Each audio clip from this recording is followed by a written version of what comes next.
Hello friends, earnest അക്കാദമിയുടെ പുതിയ വീഡിയോയിലേക്ക് ഏവർക്കും സ്വാഗതം. ഇന്ന് ഞാൻ വന്നിരിക്കുന്നത് ഒരു സെൻട്രൽ ഗവൺമെൻറ് ജോബ് അപ്ഡേഷനായിട്ടാണ്. നോർത്തേൺ കോൾഫീൽഡ്സ് ലിമിറ്റഡിൽ അസിസ്റ്റൻറ്റ് ഫോർമാൻ എന്നാണ് ഈ പോസ്റ്റിൻ്റെ പേര്. ഇനി ഞാൻ ഈ പോസ്റ്റ് ഇവിടെ നിങ്ങൾക്ക് പരിചയപ്പെടുത്താനുള്ള ഒരു പ്രധാനപ്പെട്ട കാര്യം, നിങ്ങൾ ഓൾറെഡി RRB ജൂനിയർ എഞ്ചിനീയർ അതുപോലെ ALP എക്സാമിന് വേണ്ടി പ്രിപ്പയർ ചെയ്യുന്നവരാണെങ്കിൽ ഏകദേശം അതേ പാറ്റേണുള്ളൊരു എക്സാമാണ് ഈ അസിസ്റ്റൻറ്റ് ഫോർമാൻ്റേത്. മാത്രമല്ല ട്രെയിനിങ് പീരീഡിൽ തന്നെ ഏകദേശം 50,000-ഓളം രൂപ സാലറി കിട്ടുന്ന ഒരു പോസ്റ്റ് കൂടിയാണ് ഈ അസിസ്റ്റൻറ്റ് ഫോർമാൻ്റേത്. ഇതിൻ്റെ ക്വാളിഫിക്കേഷൻ വരുന്നത് ഡിപ്ലോമ അല്ലെങ്കിൽ BTech ആണ് ഇതിൻ്റെ ക്വാളിഫിക്കേഷൻ വരുന്നത്. നമുക്ക് എന്തായാലും ഈ പോസ്റ്റിൻ്റെ കൂടുതൽ ഡീറ്റെയിൽസ് നോക്കാം. 3 പൊസിഷൻസിലേക്കാണ് ഇവർ നോട്ടിഫിക്കേഷൻ ക്ഷണിച്ചിരിക്കുന്നത്. നമുക്ക് നോക്കാം. ആദ്യത്തേത് അസിസ്റ്റൻറ്റ് ഫോർമാൻ ട്രെയിനി E&D ഡിപ്പാർട്ട്മെൻറ്റിലേക്ക്, അതുപോലെ അസിസ്റ്റൻറ്റ് ഫോർമാൻ മെക്കാനിക്കൽ, അസിസ്റ്റൻറ്റ് ഫോർമാൻ ഇലക്ട്രിക്കൽ, ഇങ്ങനെ 3 പൊസിഷനിലേക്കാണ് നോട്ടിഫിക്കേഷൻ വന്നിരിക്കുന്നത്. ഇതിൻ്റെ ക്വാളിഫിക്കേഷൻ എന്ന് പറഞ്ഞു കഴിഞ്ഞാൽ 3 ഇയർ ഡിപ്ലോമ അല്ലെങ്കിൽ BTech ആണ് ഇതിൻ്റെ ക്വാളിഫിക്കേഷൻ വരുന്നത്. അതുമാത്രമല്ല നോട്ടിഫിക്കേഷൻ അവർ വ്യക്തമായിട്ട് പറഞ്ഞിട്ടുണ്ട് ഏതൊക്കെ ക്വാളിഫിക്കേഷൻ, ഏതൊക്കെ ഹയർ ക്വാളിഫിക്കേഷൻ ഉള്ളവർക്ക് അപ്ലൈ ചെയ്യാൻ പറ്റും, അതുപോലെ പറ്റത്തില്ല എന്നുള്ളത് കൃത്യമായിട്ട് തന്നെ അവർ പറഞ്ഞിട്ടുണ്ട്. നമുക്ക് അതിൻ്റെ ഡീറ്റെയിൽസ് നോക്കാം. അസിസ്റ്റൻറ്റ് ഫോർമാൻ E&D ട്രെയിനിയുടെ ബേസിക് ക്വാളിഫിക്കേഷൻ എന്ന് പറഞ്ഞാൽ ഡിപ്ലോമ ഇൻ ഇലക്ട്രോണിക്സ് എഞ്ചിനീയറിംഗ് ആണ്. അപ്പം ഏതൊക്കെ ഹയർ ക്വാളിഫിക്കേഷൻ ഉള്ളവർക്ക് അപ്ലൈ ചെയ്യാമെന്നുള്ളത് കൃത്യമായിട്ട് അവർ പറയുന്നുണ്ട്.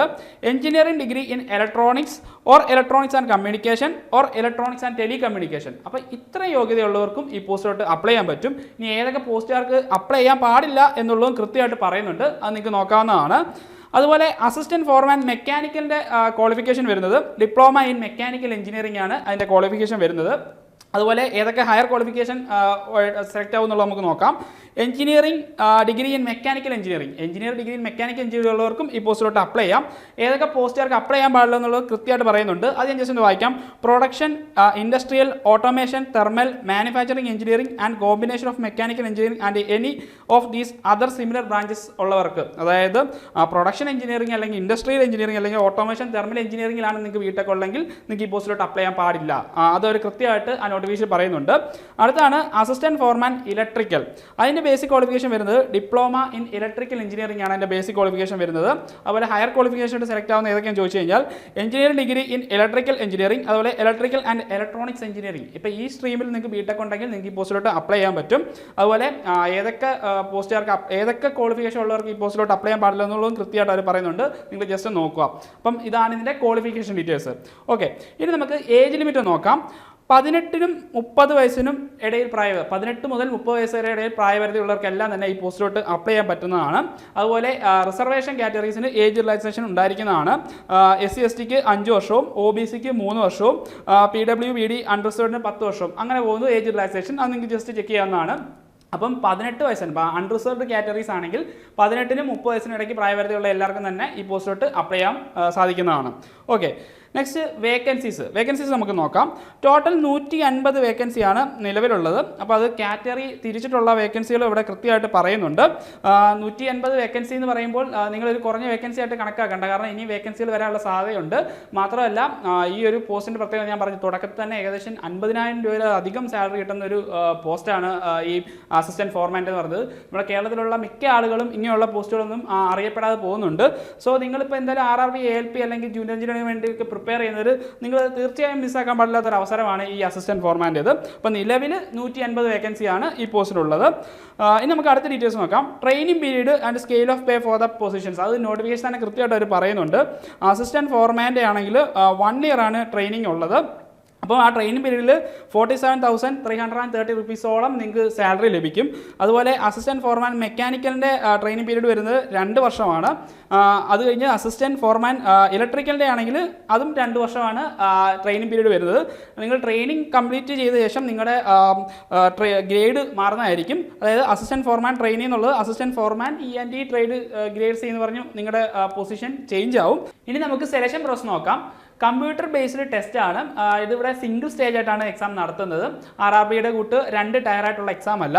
അപ്പോൾ ഈ കമ്പ്യൂട്ടർ ബേസ്ഡ് ടെസ്റ്റിൽ 2 സെക്ഷനായിട്ടാണ് ഇത് കൺസിഡർ ചെയ്തിരിക്കുന്നത്. 100 മാർക്കിനുള്ള ഒരു എക്സാം ആയിരിക്കും ഈ കമ്പ്യൂട്ടർ ബേസ്ഡ് ടെസ്റ്റ് എന്ന് പറഞ്ഞാൽ. ഇതിൻ്റെ ഡ്യൂറേഷൻ എന്ന് പറഞ്ഞാൽ 90 മിനിറ്റ് ആണ്. ഇതിൽ 70 മാർക്കിന് സെക്ഷൻ എ എന്നും 30 മാർക്കിന് സെക്ഷൻ ബി എന്നും 2ആയിട്ട് ഡിവൈഡ് ചെയ്തിട്ടുണ്ട്. ഇതിൽ സെക്ഷൻ എയിൽ 70 മാർക്കിൻ്റെ സെക്ഷനിൽ ടെക്നിക്കൽ നോളജിനുള്ള ടെസ്റ്റ് ക്വസ്റ്റ്യൻസ് ആയിരിക്കും ഉണ്ടായിരിക്കുന്നത്. അതായത് നിങ്ങൾ സെലക്ട് ചെയ്യുന്ന ഡിസിപ്ലിൻ അനുസരിച്ച് അനുസരിച്ചുള്ള ടെക്നിക്കൽ നോളജുള്ള ക്വസ്റ്റ്യൻസ് ആയിരിക്കും ഈ 70 മാർക്കിന് ഉണ്ടായിരിക്കുന്നത്. അതുപോലെ 30 മാർക്കിൻ്റെ സെക്ഷൻ ബിയിൽ വരുന്നത് ജനറൽ അവയർനെസ്, അതുപോലെ തന്നെ ക്വാണ്ടിറ്റേറ്റീവ് ആപ്റ്റിറ്റ്യൂഡ്, റീസണിങ് മുതലായ കാര്യങ്ങളാണ് 30 മാർക്കിലുള്ള സെക്ഷൻ ബിയിൽ ഉണ്ടായിരിക്കുന്നത്. അതായത് ഏകദേശം നിങ്ങൾ RRB എക്സാമിന് പ്രിപ്പയർ ചെയ്യുന്നവർക്ക് ഈ പറയുന്ന മേഖലകളിലൂടെ എല്ലാം നിങ്ങൾ കടന്നു പോകുന്നതാണ്. അതുകൊണ്ടാണ് ഞാൻ വീഡിയോയുടെ തുടക്കത്തിൽ പറഞ്ഞത് നിങ്ങൾ ഈ RRB ALP അല്ലെങ്കിൽ ജൂനിയർ എഞ്ചിനീയർ എക്സാമിന് വേണ്ടി പ്രിപ്പയർ ചെയ്യുന്നവർക്ക് കിട്ടാവുന്നൊരു മികച്ച അവസരമാണ് ഈ അസിസ്റ്റൻറ്റ് ഫോർമാൻ്റേത്. നിങ്ങൾ ആരും ഈ അവസരം പാഴാക്കരുത്. അതുപോലെ ഓരോ ശരീരത്തിനും നിങ്ങൾക്ക് 1 മാർക്ക് ലഭിക്കുന്നതായിരിക്കും. അവിടെ നെഗറ്റീവ് മാർക്കിംഗ് ഉണ്ടായിരിക്കുന്നതല്ല.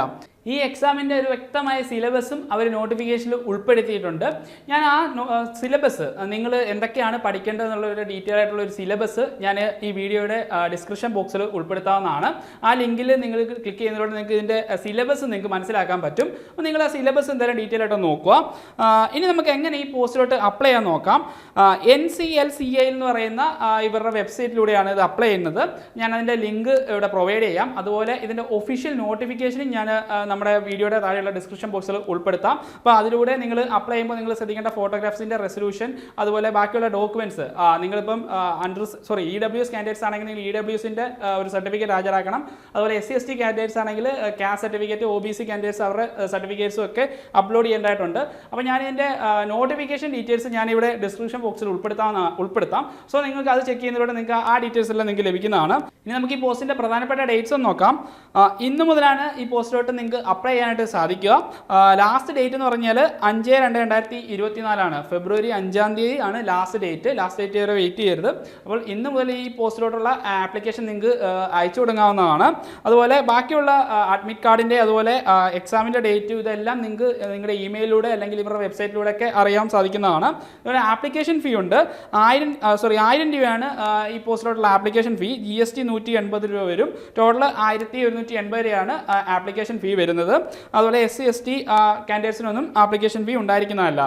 നിങ്ങൾ RRB ജൂനിയർ എഞ്ചിനീയർ അതുപോലെ ALP എക്സാമിന് വേണ്ടി പ്രിപ്പയർ ചെയ്യുന്നവരാണോ? നിങ്ങളുടെ പഠനം കൃത്യമായ ട്രാക്കിലാക്കാൻ ഏണസ്റ്റ് അക്കാദമി നിങ്ങളോടൊപ്പം ഉണ്ട്. ഏണസ്റ്റ് അക്കാദമിയിൽ ALP അതുപോലെ RRB ജൂനിയർ എഞ്ചിനീയർ എക്സാമിന് വേണ്ടിയിട്ടുള്ള ഇൻറ്റൻസീവ് കോച്ചിങ് അവൈലബിൾ ആണ്. കേരളത്തിലെ പ്രഗത്ഭരായ അധ്യാപകരോടൊപ്പം പഠിച്ചു തുടങ്ങുന്നതിനോടൊപ്പം തന്നെ നിങ്ങളുടെ നിലവാരം അളക്കാൻ സഹായിക്കുന്ന അസസ്മെൻറ്റ് ടെസ്റ്റുകൾ, മോഡൽ ടെസ്റ്റുകൾ, പിന്നെ നിങ്ങൾക്ക് ഒരു വ്യക്തമായ ഗൈഡൻസ് നൽകാനായിട്ടുള്ള മെൻറ്റർഷിപ്പ്, വാട്സാപ്പ് കമ്മ്യൂണിറ്റി മുതലായ നമ്മുടെ കോഴ്സിൻ്റെ ഫീച്ചേഴ്സാണ്. അപ്പോൾ ഈ കോഴ്സിനെ കുറിച്ചുള്ള കൂടുതൽ വിവരങ്ങൾ അറിയാൻ താഴെ കാണുന്ന ഗൂഗിൾ ഫോം നിങ്ങൾക്ക് ഫില്ല് ചെയ്യാവുന്നതാണ്. ഇനി ഇതുപോലുള്ള കേന്ദ്ര ഗവൺമെൻറ് ജോബ് അപ്ഡേഷൻ ലഭിക്കാനായി നമ്മുടെ ചാനൽ സബ്സ്ക്രൈബ് ചെയ്യാത്തവർ എത്രയും വേഗം തന്നെ സബ്സ്ക്രൈബ് ചെയ്യുക. ഇനി മറ്റൊരു വീഡിയോയുമായി വീണ്ടും കാണാം.